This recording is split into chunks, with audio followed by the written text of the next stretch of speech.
what it's all about. You cannot sell while undergoing fear. You need to vanquish fear. One must wrestle fear to the ground. You will now wrestle my cousin Mo! No, okay, all right. Wrestle him to the ground. This is over, okay? No, you're a freak. I'm not doing this anymore, and this is over. Goodbye. Ryan, you don't have to wrestle him. Ryan, just get in the coffin. Ryan? Bye, Ryan. You seem nice. Where are all the animals?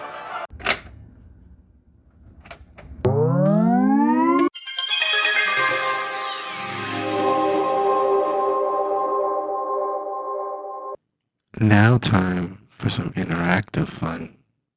And we are back. Guess what we got this time? Same thing we had 8 times before, which is cake. Because this is Cake and 2 Redo Part 9. Can you believe it? I've kept this up for so long. I can't believe it. That means I'm still Kirk. This is still Dumb Test Slate. And we're doing Cake and 2 Redo Part 9, like I just said, because I love repeating myself. But yeah, we're back. I don't know. Can I call it a hiatus or me just messing up my days? But it's been a long 3-day weekend, which I enjoyed. I hope you enjoyed it too, or whatever you're doing in the far distant future you're enjoying while listening to this. But yeah, we're back. We got cake. We still got cake going. The cake is still in the bake. How do I recap this? We're still trying to create this Cake and 2 Redo story to go way far back. I had this random thought pop in my head from a conversation I had with somebody who was trying to say you can't have your cake and eat it in two, but then they misspoke and said cake and 2, and then I ran with that and turned it into I think the original idea was just a scene from an AI generated rom-com where I was using some chatbot at the time to create a scene where Cake and 2 was being used for a silly rom-com scene in a bakery between a couple. And then I was going back over old ideas and trying to expand on them more. And I started with this one, and it's led to this Part 9, where I've got a full on movie idea going. I'm up to Part 9 now, like I said, because like I said before, I do like repeating myself. But yeah, my main characters being Andrey and Eldin, a couple that are working in their own bakery. But as they're working in their own bakery, which it's also become an erotic bakery. They make erotic cakes and pastries. There's also a backstory where they've been together for a while, so they have the older couple blues. Also, there's a reality show that's going on that's being filmed at the same time, so that's causing drama in their relationship. My hero being Eldin, who's the younger of the couple, who's like the true artist that shines and does all the creative work and all the bakery artistry. And you, as the audience who's I'm talking to, you're rooting for Eldin because you see his partner Andrey, who's older, is going to be the villain role. Even though they're in a relationship together, one has to be the hero, one has to be the villain, and you get dropped in this story. I'm not sure exactly where the story is going to begin, but like I said, there's all the backstory with them meeting a while ago and the way their relationship has gone, and them having this bakery together, and then there's a reality show going on. Because the other backstory is Andrey being the villainous character. He is kind of playing the fake role, the hyped up reality star where he doesn't really actually do any work. He's taking advantage of Eldin being younger and being more novice when it comes to relationships in the patisserie world, where he does all the artistic work and the great like centerpiece cakes, and Andrey takes credit for it to show on the reality show. As far as the audience for this fictional reality show, they think Andrey is this huge star because Andrey's older, and he has this backstory where he struggled to become a major chef, a major bakery star in his earlier life, which led him to just being a professor or a teacher at this patisserie. And then he meets Eldin. Eldin is this young person who's very shy and very withdrawn, and is starting off his career at this patisserie. And they, fall for each other at first, and then they start this relationship. Like I said, Eldin is kind of novice, wet behind the ears, so he doesn't really know how relationships in general work. So he's easily taken advantage of as far as their relationship dynamic, and then also their professional dynamic in this bakery where he's doing all the work, but Andrey's taking advantage of it. That's kind of the main things I've gone over in these previous 8 parts. I've gone over character design and other characters and all this stuff, and kind of how the story will go, where the act breaks and the big crescendo at the end is there's this reality bake-off contest between all these different reality shows, and that's what's going to be the big lead up. And then at some point, Andrey and Eldin, kind of the act 2, they split up permanently, and the story leads in 2 different ways. I'm still working on that, but that gets us to right now. Part 9, I should say. I don't know what episode number this is, but part 9 of Cake Into Redo. There's a theme I wanted to cover because it's something that's been playing in my mind. And it's like, if you heard from the intro of this episode, it's kind of based on fear. So I want to create more of the dynamic, because there's an important, because also this part of it's my backstory. I'm going through the book called Save the Cat. That's kind of a screenwriting story to kind of guide me to structure my thoughts and all this stuff and the way this story is going to work out. But there's this thought, and I honestly can't even remember if it came from this book or something random other podcast I listened to about like screenwriting or storytelling, where they say a great writer or a great story will show, not tell. So I want to keep that going of how I can show themes without just telling you, the audience, not just saying, hey, this is what Eldin fears and this is what Andrey is taking advantage of. I wanted to show that. So I'm trying to encompass the idea of fear in Eldin, our hero, the novice one, the younger one. I don't believe he's totally unaware that Andrey's taking advantage of him. I believe he has this hidden fear because, like I said before, he has this strained backstory where his parents weren't supportive of him. 1, him being gay. 2, him being a baker. So he's kind of been on his own. And that leads to, I have this whole side story with a adopted family that takes him in. And that leads to another side story because they're a polycule relationship. And that's like his adopted family that he really loves. But Eldin has this fear of, I'm thinking he has this deep-seated fear of, not so much, I don't want to say being exposed, but being in the spotlight. That's why he lets Andrey kind of take credit for all these things in the reality show. And he stays behind. He loves baking. He loves creating. He loves being creative and looking and trying these new recipes and creating these huge centerpieces and these amazing custom cakes, even though he secretly hates the fact that all his creations become erotic cakes. I'm thinking that's what Andrey does. Like Eldin will make this amazing, triple layer cake that's, has all these hidden pieces and all this stuff. And then Andrey comes along and just sticks, an erotic piece on it because that's what the reality show is built on. That's what, made them famous. And Eldin secretly hates that because he feels like it's taking away from the artistry of what he does. But, it's that double-edged thing of success. If he stops doing this, he's going to not be working for a super successful bakery. He's not going to be making the money he's making. Also, he has this support system, even though Andrey is taking advantage of him. They've been in a relationship so long, they're kind of stuck in their ways. And even though Andrey, the villain, is obviously taking advantage of Eldin's fear of being in the spotlight, being on his own by letting Eldin do all the work and Andrey take, the fame from it, Eldin kind of feels like he's stuck in that because he doesn't feel like he can be successful on his own. That's another part of his fear that Andrey plays on. He feels like if he's on his own, he won't have the bakery to work at. He won't have the reality show pushing him. He won't his cakes and his designs, nobody will see it. And that's part of the fear that holds Eldin back. And that's where you as the audience will want to root for Eldin to succeed. You want him to find good love in a partner. You want him to find success in himself.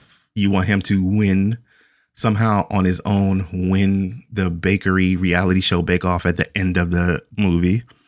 You're rooting for him to find all these successes in himself because you see he's in this stuck place. He's stuck in a bad relationship. He's stuck in a job where he's overshined and he's kind of pushed to the back. And you see his fear playing on that. And it relates to, it's funny because I've been reading on and off this book for a while called Life of Picasso by Francois Gillot, who married Picasso there was like a 40, 50 year age difference. Francois Gillot is when Picasso lived in France and they met. Francois Gillot was this up and coming painter, and she kind of found a way to study with Picasso. And then Picasso kind of persuaded them. I don't know if they fully got married yet or they were together and they had kids. I think they got married.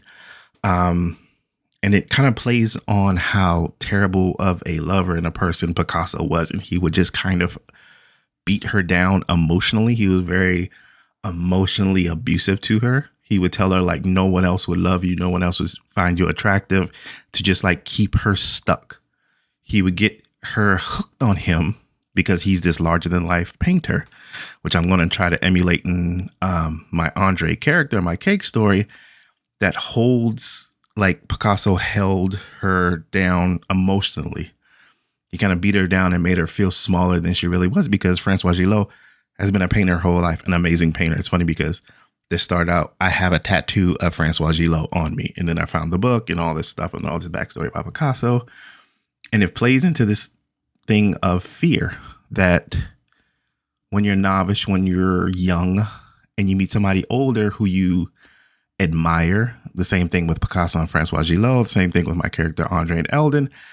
Andrey has his backstory of being kind of this famous baker that Eldin fell for when he was younger. And when you get a chance to meet him, it's that thing of never meet your heroes. Eldin doesn't realize how evil and how bad he's being treated by Andrey, because he, in some way, Andrey plays on his fear. And they have this, I forgot what it's called, where you have a relationship where you each get something from it. And it might not be the most positive thing, like you whatever, you count on each other for something and it's negative and it's toxic in a way, but since it's your everyday life, you stick with it. And Eldin doesn't realize every day he's in this toxic thing with Andrey. The same way Francois Gillot, they had kids together, and she didn't realize that she was getting beaten down emotionally so much that she felt trapped. And I want to show that in Eldin, because at a certain point in my story, I'm thinking Act 2, it's going to get to an end point, and it's going to be a part of the B story with Eldin's extended family. They're trying to create this polycule celebration of them coming together, this poly relationship, and Eldin creates this amazing cake for them where it's, when you cut it open, it's 3 different sides. It's like a round cake, but it's like a pie chart where there's 3 different things in it for each part of the polycule, and all this is amazing cake. But then Andrey steals the idea. Eldin is keeping it a secret because he wants to surprise his polycule adopted family with it. And then Eldin sees that, steals it, and shows it on the reality show like he did it. And that's the straw that broke the camel's back for Eldin. And that's the Act 2 break where he gives up.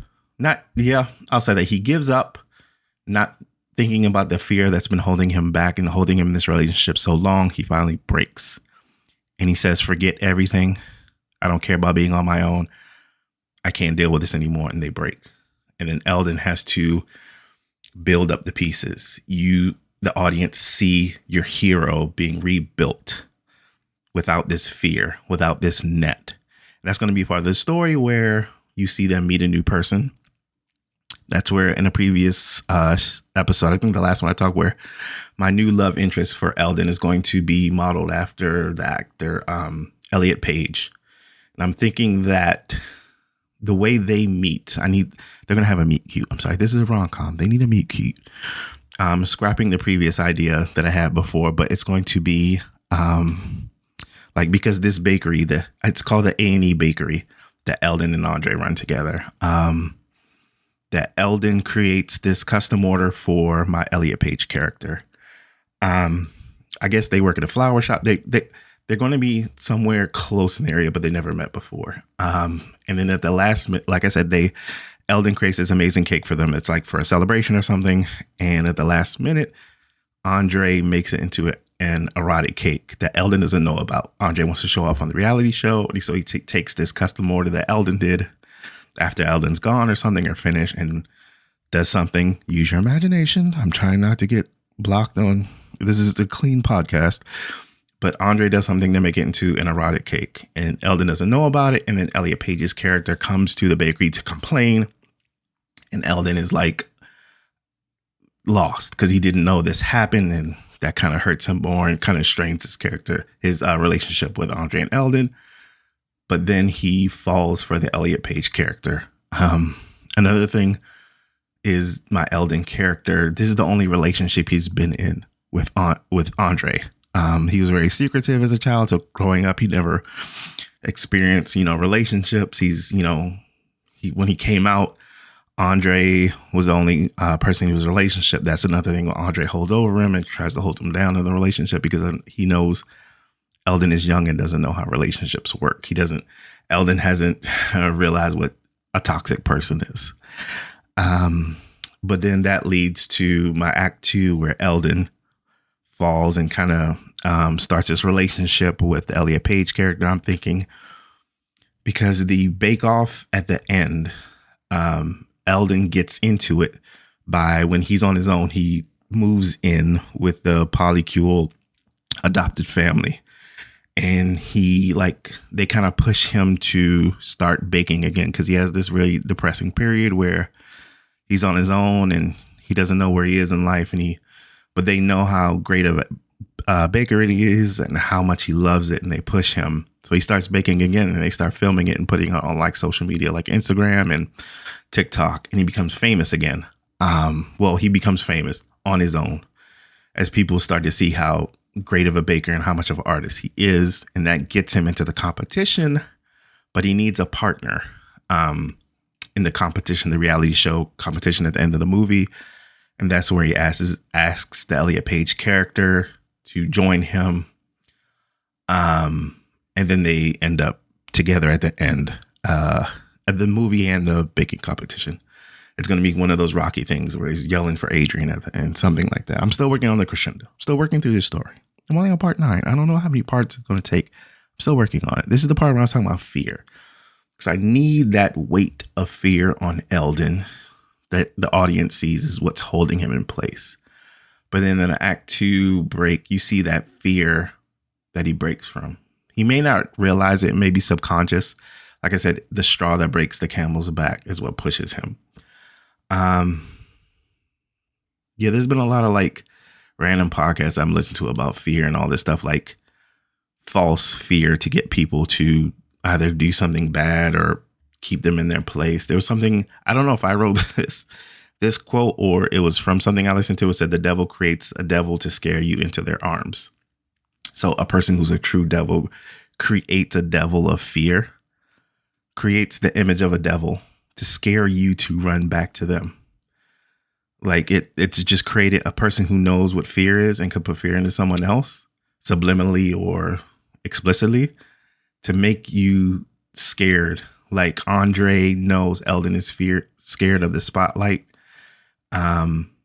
So he says, you bake and I'm going to be the star. So you don't have to worry about it. You don't have to be scared again. But then he takes advantage of that. That's part of what keeps Eldin being confident for so long. For some reason, I wrote it compared to the people stuck in the number stations and lost. It was one of that fake fear things. You get somebody to do the same thing every time because you have this fake fear on the outside that may or may not be real, but you keep them scared enough to keep them doing the same thing and not venturing out. And that's what you see in Act 2. You see the hero fall, but then you cheer for them to rise back up. And that's what I'm hoping I can show rather than tell. So that's where we are. Kaken to redo part 9. Tell me what you think, because I do have a website, dumbtestlate.com. I do have an Instagram, dumbtestlate. You can find me everywhere. I'm trying to post. I even got back on Twitter. I'm sorry. I don't like Twitter. It's not great, but gotta get my name out there. I'm out there. X or Twitter or whatever it's called. But that's where I'll end this one with fear. I'm hoping to show that ball of fear or that weight of fear that's on Eldin's back that he can break away from. But that's where I'll end it, guys. Thanks for listening. This is still Dumb Testlate. Still Kirk. This is still going on. I keep forgetting to use AI to come up with something because my mind is clicking. I don't need AI, but I'll use it again because this podcast is advertised as with AI's help. Whoa, that was weird. See, I was talking bad about AI. My computer, like the screen just went blank. They're listening to me. Oh no, crap. But yeah, this is the Kaken to redo. The next episode you'll probably hear is the Insecta episode, because I'm alternating ideas between episodes. But like I said 10 times already, that's where I'll end it. So thanks for listening, everyone. Bye.